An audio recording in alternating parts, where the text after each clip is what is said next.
and welcome to the final episode of Season 2. We went to Miami. It is wild that we are here, and I know normally I don't really do a talk in the beginning, but given this is our final episode, I just wanted to say a couple quick things before we get into our incredible closer for this season, Shefali Razdan Duggal. First of all, thank you so much for listening this entire season. Whether you've listened to every episode, whether you've been in and out, the fact that you listen and support this podcast means so much to both me and the Alumni Association. With that being said, whatever platform you may be listening on, whether that is Spotify, Apple, you name it, if you could just take a moment to rate this podcast. Our ratings are just in volume a little low compared to the amount of people that do listen to the show. So as we finish out season 2, it would just be a huge help for me and for the Alumni Association to get a good sense of how folks are feeling about the show overall. So if you don't mind, I would love for you to just take a quick second, hit 5 stars, and continue listening. Like I mentioned, this is our last episode of season 2. So following this episode, we are going on a brief hiatus. Fear not, we're still filming. We were renewed for season 3. So you can expect to see us mid to late fall. But again, thank you so much for being a part of the show and for supporting our work. And without further ado, let's go to our interview. Welcome to the final episode of season 2 of We Went to Miami. Did I save the best for last? Maybe. Welcome to the show, Shefali Razdan Duggal. Thank you so much. It's so good to be here, Amatosh. It's so nice to have you. Now, the ambassador or Shefali, what would you like me to call you during the show today? Whatever you feel comfortable. Shefali's fine.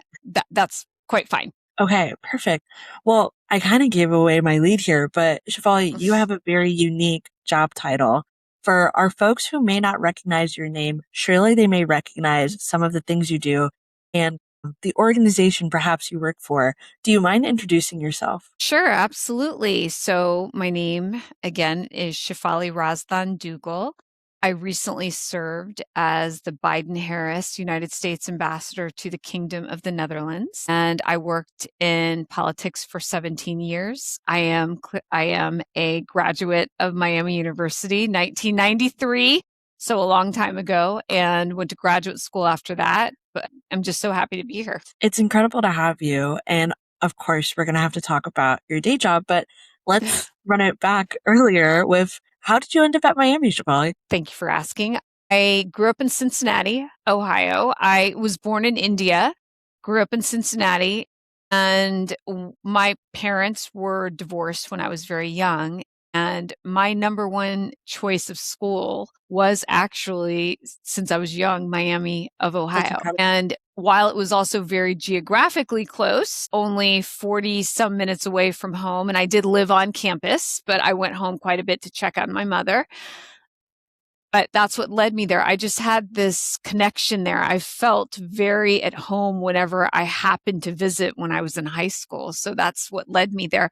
Also, of course, along with the culture there, which I quite loved, the academics were very, very strong and are very, very strong. I was a mass communication major with a minor in political science, and they were very, very strong in both subjects. And so that's why I chose Miami. Now I have so many follow-ups. First of all, I'm also from Cincinnati. Now I have to know where you were from Cincy. I grew up in Blue Ash. Okay. And from kindergarten all the way through high school, I was at the Sycamore district. Okay. That's so fun. How about you? Where were you? I was in Westchester and I went to Lakota. Okay. And I did commute all 4 years to Miami. Okay. Well, that's great. It was parents awesome. Loved it. Oh my God. Yeah. They were quite happy that I ended up staying home, but it's nice to hear that also you from day one wanted to go to Miami. And, I did. You mentioned that you majored in mass comm, had a minor in poli-sci. Did you always know what you wanted to major in? Or was that a journey you kind of came to? Did you switch your major at all when you came to campus? I did not switch my major. I did have an idea of what I wanted to do in college, but I ended up not doing that in my job.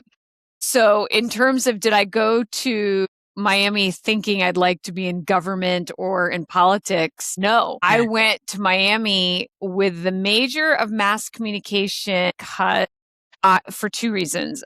was exceptionally shy growing up because of various things happening at home. I was an extremely quiet person. I was always an excellent writer, but did not have public speaking skills really at that point. Perhaps they were buried inside of me, but I just didn't practice them.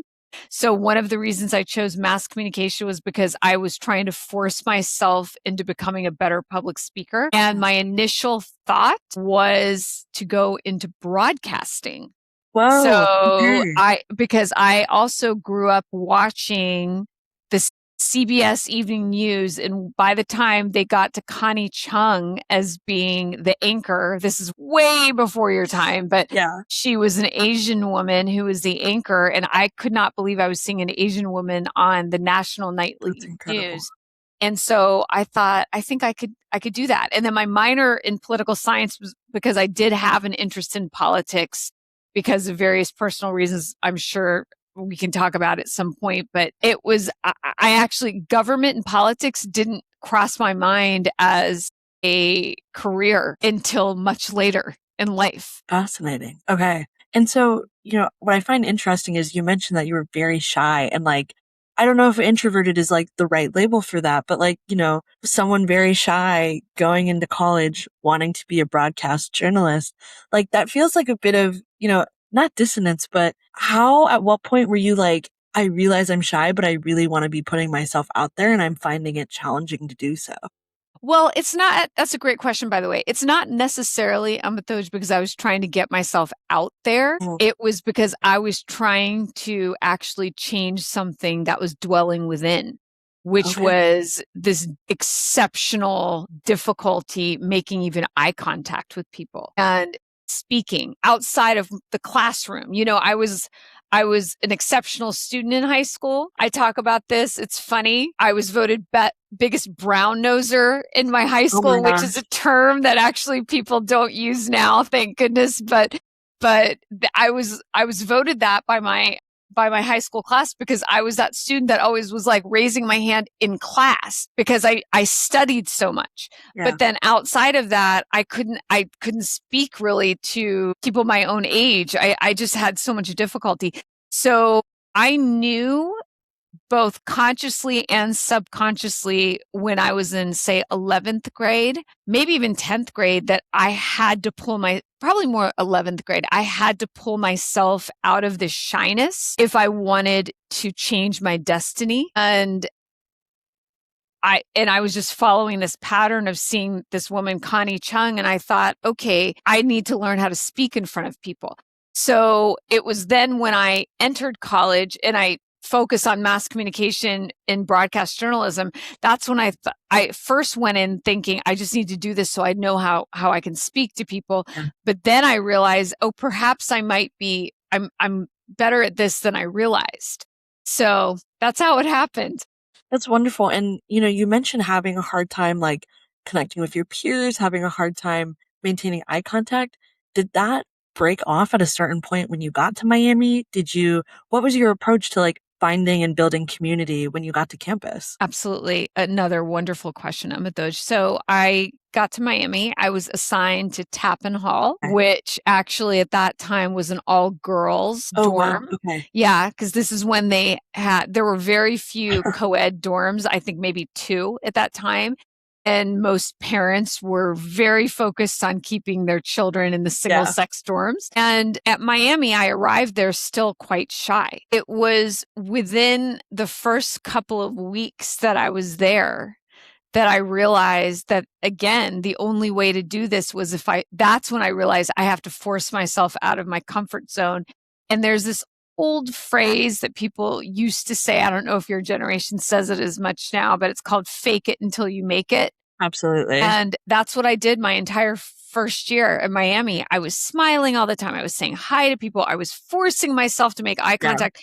And it was probably the single most uncomfortable year of my adolescence and my youth. And what also happened was on the second day of college in Tappan Hall, down the hallway, there was this girl I met who was from Chicago. I'd never been to Chicago at that point. Things were just, hard to drive and all that. I didn't have the ability. And so this is a girl who came from Chicago. Her name is Lori. And she was the most opposite human being to me in every way. How she looked, how she dressed, how she spoke, how she acted. Her family background was completely opposite. And we met on the second day, as I mentioned, and we immediately became friends. And it surprised me how, like, I was able to talk with her, and she was really one-on-one focused. And so she also quite a bit, I think, helped me. Not even meaning to. She was just being herself, and she still remains to be one of my very, very best friends.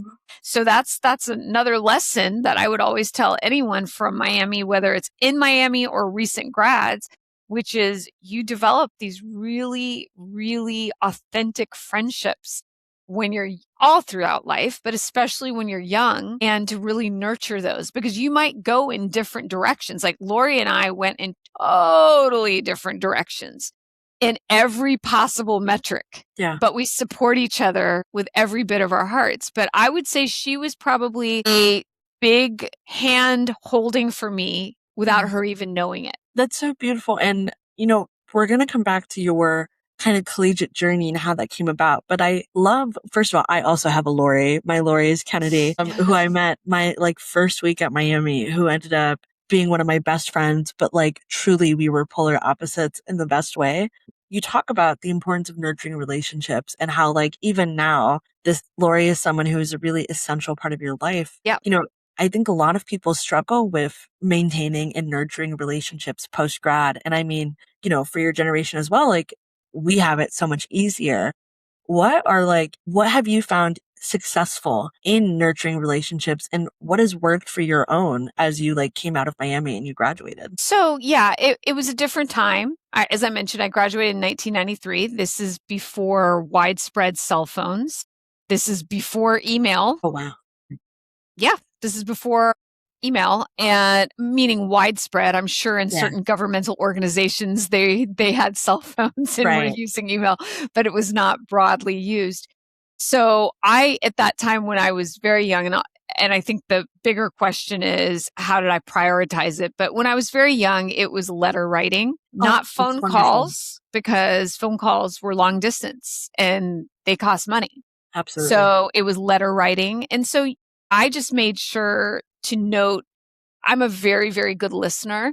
So I would make sure to note important days to them, whether it was a birthday, whether it was something commemorating their family. And I would reach out at that time through letters. Now, as time moved on, like you were saying, correct, your generation has many, many more modes of communication. But I would say that the authenticity of the outreach is critical, because you can have many modes of communication that can be, frankly, quite superficial.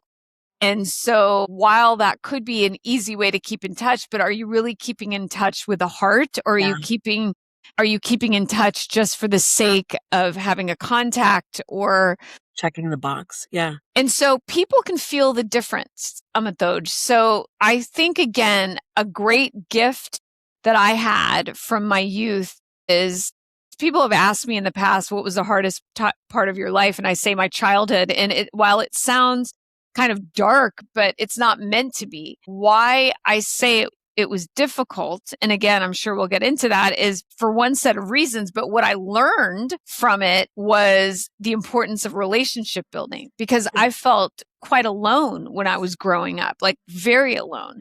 And so I then realized how important it was to touch a person's heart in a genuine way. And so I knew that coming out of Miami. Now, again, I had that journey of coming out of my shell, which did take a couple of years before the fake it till you make it became real. And then I became this joyful person and this optimistic human. But I always made sure I was genuine. That was always very important to me, that it wasn't artificial. And so I just made sure to connect with people on a soul level, and it's not meant to be transactional. That's the big thing I would say in any relationship. Now, again, in any personal relationship, that people should know that the reason that you are reaching out is because you genuinely care. Hey, I heard something, happen with your brother. you don't need to tell me what it is, but I just want to make sure you're okay. And, people can feel that. And Yeah. so I really, I invested since I was young in relationships, and I have friends since I was going back to high school. I'll say, though I was very shy then, going back for my reunions, I reconnected with everyone and they met me as almost a completely different human. And I have a huge amount of forgiveness in my heart. And so I made friends with all these people, and I have friends that I've been nurturing the relationship since we were very young to, in any level. For instance, Yeah. when I was serving as ambassador, what I was quite known for, and this is my personality, it didn't matter to me if you were the prime minister, the king, or the incredible person at the embassy who was mowing the lawn. I was treating everyone exactly with the same respect, and people can feel that. And then you keep in touch with people, not because of the level or lack of level. You keep in touch because they're kind. Absolutely. And first of all, like, what a beautiful answer. And I think there's so many themes and so much I can ask you. But what really stuck out for me is you mentioned this almost nod to like having small moments where you're reinventing yourself, where you're taking the good and the bad of a previous era of yours and deciding what you're keeping and what maybe you don't like and how you can turn that into something beautiful. And you allude to your childhood, you allude, to fake it till you make it when you were at Miami, and then, its completion and how you were able to tweak that. And so, how did you go about deciding when it was time to make a change and when you were happy with the progress you had made, or when it was just time to like reinvent yourself once again? Well, I actually went, I have a deep belief in God. I have a very, strong spirituality within me. So I don't know that I ever viewed it as time to reinvent myself. It was more, it's time to continue to learn lessons. And Yeah. it's not as if we ever stop learning lessons. When I realized there could be more to learn, or perhaps I'm wrong on something. And often when people, whether they tell you or they let you know in certain ways, it's not always an insult. It's actually often because people are seeing something in you that you don't see in yourself that can be improved. And so I think that was more the cycle I've always been on ever since I was young. It was about, I think I can be better. Not because I wanted a job, not because I needed to meet someone. It was more because how can I continue to positively contribute on this planet to humanity? And for some people, it's through one set of metrics. And for me, it was public service. And I would think, how can I make myself better to continue to give back to the world that's given me so much? I love that. And so when you were at Miami, during your 4 years, when you're thinking about being a broadcast journalist, did you decide that you were interested in public service while on campus, or did that come well after? So the actual birth of public service came when I was 9. Okay. And why that was is when I was 9, it was 1980, and it was the President Carter versus Governor Reagan presidential election. And wherever you were on the political spectrum, it was incredible to watch these two men that both came from nothing. One, if you boil it down, he was a peanut farmer. The other, when you boil it down, he was an actor.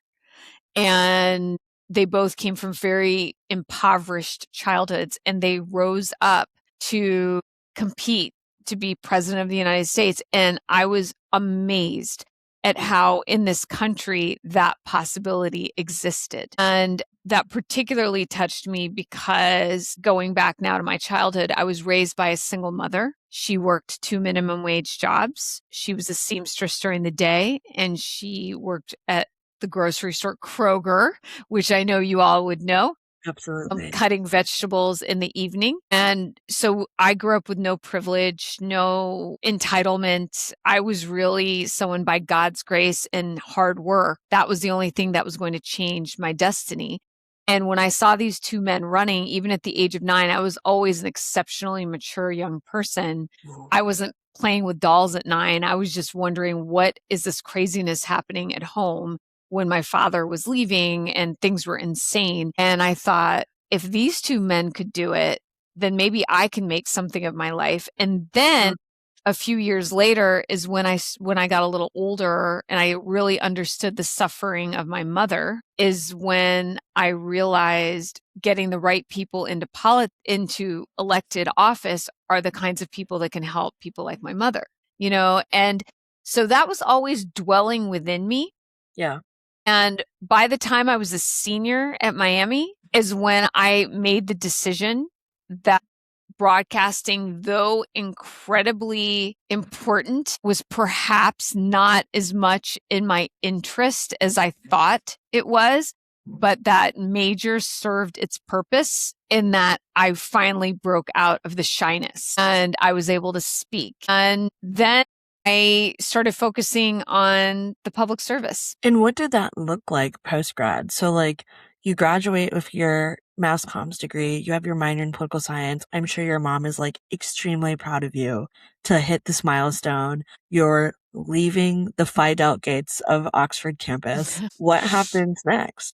So when I graduated, I actually describe this a lot. I do a lot of public speaking. I actually came home from my ambassadorship January 19th of 2025. Okay. So the very last day of the Biden administration, because I'm a Biden political ambassador. So that's how I was connected. And I do a lot of public speaking. And so I tell people, especially young people, that there's this view that when you look at someone, say when you look at somebody that's older, you might think that their journey was like from here to here and it just went like this. Now look, for some people it does happen that way. And wow, good for them.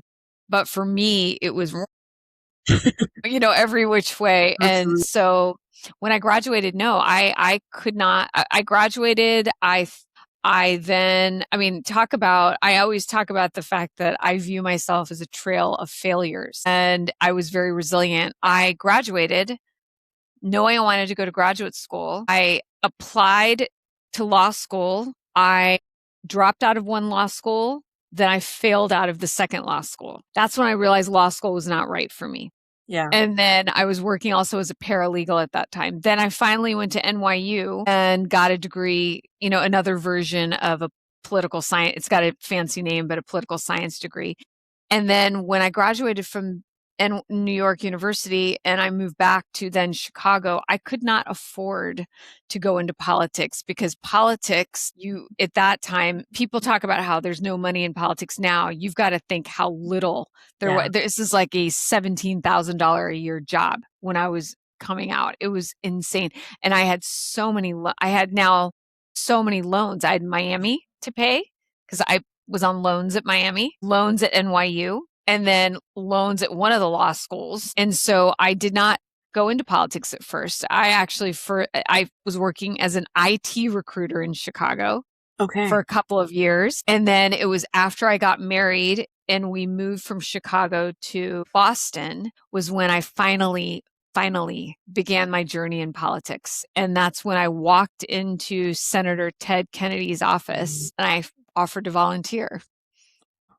And that's how it happened. And then from there, it sprouted, but again, what I will say with that, Amadoj, is you have to have a complete lack of ego, because if you think, well, I'm this age and every job I ever got, I had to go in with a lack of ego. It didn't matter what I did before. I know some people say, well, your foundation is here. Now you're launching off of this pad, not this pad. But people can feel when you approach things that way. And it's got a little entitlement when you approach things that way. So I never approached things that way. I took it as I'm starting ground level at every job and I'm going to keep earning my way up. And so in Massachusetts and Boston, that's where it started. So it was at Senator Kennedy's office, the Massachusetts Democratic Party, then the Al Gore 2000 campaign. Then we moved to California and walked into Senator Dianne Feinstein's office. This is before they had that level of security that now, you could just walk right in. And I offered again to volunteer because I had no contacts in San Francisco. We moved here for my husband's job. So I just walked into Senator Feinstein's office, offered the same thing, to volunteer. Did that, worked at a strategy firm. Then I've got 2 children. I've got a 25-year-old son and a 22-year-old daughter. And I was a stay-at-home mother for 6 years That's with incredible. them. And then in 2007, I got restless and I said, I would like to contribute to this national conversation in politics again. And I started again volunteering for actually, at that time, it was Senator Hillary Clinton who was running for president, then Obama, then it just keeps going. But that's how it happened. It was like, and you've got to imagine anytime there was an election and if your candidate lost, you're like right back down to starting over again. And you have to be okay with that. And so, yeah, there were certainly some after Hillary Clinton, but that's how it went. It was just very zigzaggy. I was very practical in terms of I had loans to pay and I couldn't pursue it, but I never let go of my dream. I never let go of it. There was just a time when it was beginning to unfold. And from the point I started back into politics, 17 years later to be sworn in as an ambassador is an extremely short amount of time in politics. And so that was kind of an incredible miracle too. And hearing that brought like almost a bird's eye view of your career. From the beginning, I know that there are people who are listening to this that took a sigh of relief when you shared that you dropped out of law school. And to be honest, like myself included, I'm in part-time grad school right now. I probably ask my mom every 3 months, like, do you think I should just drop out? Like, being so serious. And my mom's like, there's just no way in hell. But like, hearing that, like, someone who is so successful had hardship and had to figure it out and that it doesn't have to be this first try.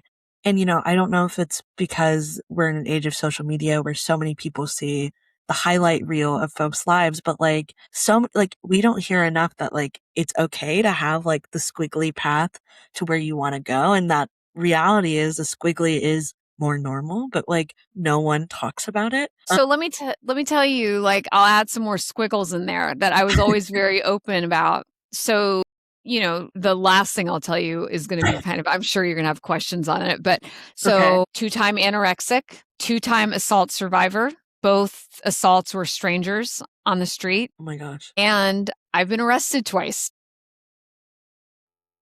It was next to the squiggles. So I weirdly come in twos a lot.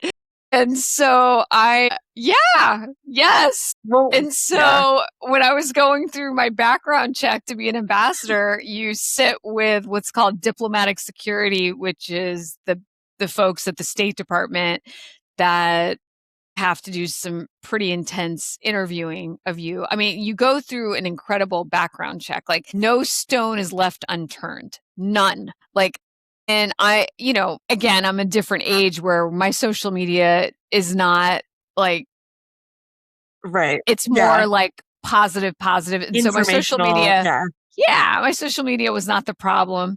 And so we fill out this paperwork and it has written, have you ever been arrested? And I'm like, yes, twice. And like in the interview, they're like, can you explain? So I was arrested once at Miami. I was arrested. Yes, I was. And I was arrested. That was my second arrest. The first one was when I was really young, when I was like 11. And they were both for really dumb things. And the person who interviewed me started laughing. Like he started laughing. He's like, okay. And I was like, well, I might as well tell you because you're going to know anyways. And like, if this is a problem, if this is a problem, then, I don't want to lie. And they thought actually I was so honest about it. And it was both times when I was very young, you know? And so, so also, there's a lot of squiggles. As you're explaining this, I don't know if you've seen the Vanity Fair lie detector test, but like in my head, like that's the scene playing out. And I know that's not what it was, but in my head, like you're like strapped to a machine and you're like, I'm going to tell you guys all of it. Well, let me tell you, I'm actually extremely open. And in terms of course, when you're an ambassador, you have to know how to keep secrets, of course, like I'm open with things that are, okay to be open about. I mean, when you're serving, you're mostly a secret keeper, to be honest. But in that interview, it wasn't quite like that because I was so open that at the end of the interview, he literally looked at me. He was a wonderful older gentleman.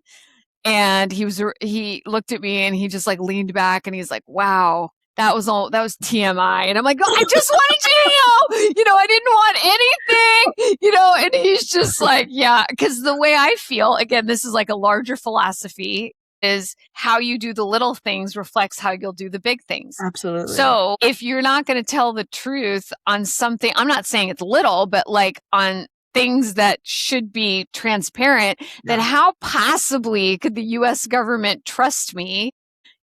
First of all, they would know everything. They know everything, even if both of these were expunged, but like are they really? No, I don't think so, and so I was just like, well, I told him, I'm like, you should just know everything because I don't want you to think I'm keeping anything. And he was almost like sweating. He's like, this was like too much information. I was just like, let me tell you this, let me tell you that, let me tell you that. So yeah, yes. No, so I there love have that. been, yeah, And there have been, I've had more. That's why I said that in the beginning. I'm a trail of failures, and that's not meant to be a self insult. It's not. It's actually meant to be realistic. And that's why, even as I was serving as ambassador, I talked openly. And like my embassy was kind of sometimes surprised. I was like, oh, 2-time assaults forever. And I used to do videos that we would put on our social media. So Dutch women would see it. And also at the State Department, it spread like wildfire. They're like, and all these young women, well, women, but specifically young women, were seeking me out because they knew I was really open. So they were finding my email, and it got around that I wasn't someone who was like, oh no, she won't answer. Like I was just like answering. People were like, is this really you? Are you really answering? I'm like, yes, I'm really answering. I'm a servant leader. But I think that that's the only way you can empower young people or anybody, but specifically young people. And I'm going to say specifically, women, young women, is so you can let them know that I know that when you see someone here, you may think their journey was kind of bump free. And like I said, for some people it is. But I feel the best way to encourage people to make them believe they should pursue whatever their dream is so they can see someone who's gotten somewhere, whatever that means, that they went through a lot, and so then I want to encourage people like, you can do it. If I can do it, like, and I still have dreams in my life, I still have more to accomplish, but I want you can do it. So don't let this stop you, or don't let what other people, there were plenty of people that told me I wasn't good enough, smart enough, whatever, but you outwork everyone, right? Absolutely. You outwork everyone. I want to acknowledge too, and just like, thank you for your vulnerability and like sharing some of the personal details about your life.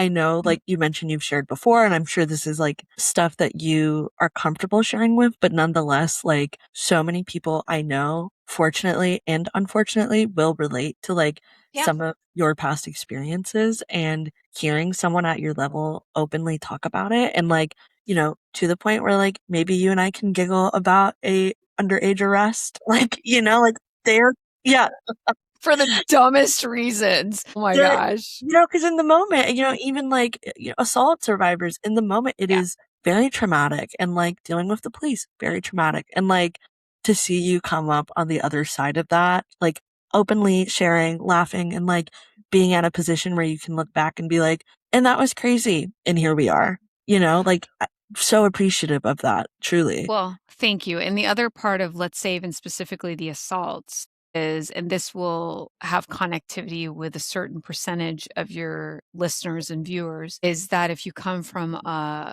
culture, a traditional culture, whatever you want to define that. But I'm Indian American. And though family knew I was not the cause for either of these assaults, the first one was when I was 24, and the second one was when I was 29, and I was 7 months pregnant. Oh my gosh. And that was my first pregnancy, but especially the first one, which was kind of a much more violent one in Chicago. The second one was violent, but the first one was particularly violent. And even though family knew I was not the cause of it, it was then I was made to feel, don't talk about it. What were you wearing? Yeah. Why did they, it was, And I don't want to say it's only because of certain cultures, but as a young woman, when I was 24, Yeah. and I'm guessing you're roughly around I'm that age. 25, just about, You're yeah. 25. I didn't know, again, because it was a different time. I didn't know better. And I did then think it was somehow Yeah. my fault. And so it took me a long time to be able to talk about it. Yeah. And even the second one, it took me a long time to talk about it because then I was like, I was even pregnant. 7 what months. is it? Then in my brain, I was like, what is it about me? You know, like I started thinking about that. Whatever. And it was not until probably Amatoj, my late 30s or even early 40s that I started openly talking about my assaults. And it made family members very uncomfortable. Yeah. And I did not care because No. I thought my job in life, I'm not doing this to own what happened to me, although that's an important thing, but it was more because I wanted people that had gone through it to see that there was at that point my profile was elevating in politics. So I wanted them to see that someone who had a slightly more elevated profile, I'm talking about it. Yeah. And that means you shouldn't be ashamed. You handle it the way you want to handle it, but I need you to know you're not alone. You know, and so I talked about it all again. If I can tell one quick story. Yeah. When I was again serving in the Netherlands, and I was again open about this. We made a video. I used to talk at these big conferences about assault and talk about my assaults. There was one where we had an event. It was probably like 100 people that they asked me to give a speech, and it was the first time in my speech. Normally what I would say, because I speeches were written for me and then I rewrote pretty much every speech because I made it very personal. That's why I was working 90 hours a week as an ambassador because I was working so hard. And I wanted to make my president and make my country proud. And so I was working. I rewrote that speech, put, what I would say, let's say what I just said here. But it was the first time I put in a couple of lines about how the shame that I felt because my family made me feel it. I had never said the words out loud, and I was giving this speech. And when I got to those 2 lines in front of 100 people, I started sobbing, and the room broke down because they were all survivors also. And the empowerment that they felt at that moment when the US ambassador they realized she was going through the same thing. And so that's why, I know we joke and like about different topics now, like but I do it with a greater purpose in mind, which is empowering young people. Like, don't think that you're the most questionable thing you've done in your life does not define you. And don't let anyone else define it on you. It's their issue, not yours. And I love kind of to wrap our entire conversation in this bow of like, when we first started our conversation, you talked about a lack of representation when you were growing up and like Connie Chung being so significant to like you seeing possibility. And like, I hope you reflect as well that like for many young people, like you are their Connie Chung in a lot of ways of like being their representation, talking about things that like you typically don't see someone of your position talk about. And like, like how beautiful to like really look at your own career and be like, there were such gaps that I needed desperately and I grew to fill them. I mean, I hope you like reflect on that often in your own career. Well, thank you. That's very kind of you. I was the first person of color that the United States sent as ambassador to the Netherlands. And I really, along with doing the bilateral and the multilateral work, that was something I would talk about. And again, it was I talk about that and I talk about now. I don't back away in any sense. I don't think of necessarily myself as historic. I just think of myself as an encouragement for other young people to just pursue. But you have to work, and what I would also say, Amatoj, is that I say this often, that you have to be okay with working so hard. Yeah. And you can't expect that results come from working maybe the way someone else works. Like, you have to work really hard and not be bitter about it, and you're doing it both for the job, but you're also doing it so the next person doesn't have to do it. Like the next person of color that comes to the Netherlands, they're not hopefully going to have to work those 90 hours a week that I did, but that makes me happy, you know, but it doesn't mean they can work 40 hours a week. Maybe it just means they can work 70 hours a week, but it's like, you know, 85 on a good week. Yeah. yeah, exactly. I love this. And I cannot believe it, but our time, unfortunately, is coming to a close. So I'm going to end us off with a bit of a Miami rapid fire quiz for you. Okay. So this one is actually listener submitted, but if you could start any business uptown, what business would you start, Shefali? A dry bar. Wow. Okay. That's a great idea. A dry bar. Like I get my hair blown out all the time at dry bar. That's incredible. I love it. Yeah. If you could give a Miami shout out to any professor, friend, etc., that shaped you to who you are now, who would you give a shout out to besides Lori? Professor or friend? Anyone. A Miamian of all kind. Besides Lori? Lori included. Feel free if you want to go in on Lori, go in. It's gotta be Lori. It's gotta be Lori. No, I love Lori Coder. Period. Shout out Lori. And then to end our time together, if you can leave this episode giving one piece of advice to young people amongst the incredible nuggets of wisdom you've given us today, what would it be? Have a vision, believe in yourself, don't worry about what other people say, and pursue it with high integrity and incredible work ethic, and do it for the right reasons. Because when you're doing things for the right reasons, Amatoj, and for all the folks listening, when you're doing things for the right reasons, goodness, either changing the world or changing whatever it is, but making things better in the world, the universe moves mountains for your dreams to unfold. So do things for the right reasons. I love that. And work hard. Yeah. Thank you so much for your time today, Shefali. This is probably one of my favorite episodes I've done thus far. I know our listeners are going to think the same. And one, thank you for taking the time today, but more importantly, thank you for closing out season 2 of our podcast. We are so lucky to have you on, and I know our listeners are going to walk away thinking about this episode for a really long time. So seriously, thank you so much. Thank you. Thank you for having me on your show. I'm so happy that you have the show. You are, you know, your background is so incredible, and you're such a spunky, hardworking human. No, and that's what it takes in the world. And you're also beaming with this soul of being very real. And so that's why people want to come on your show.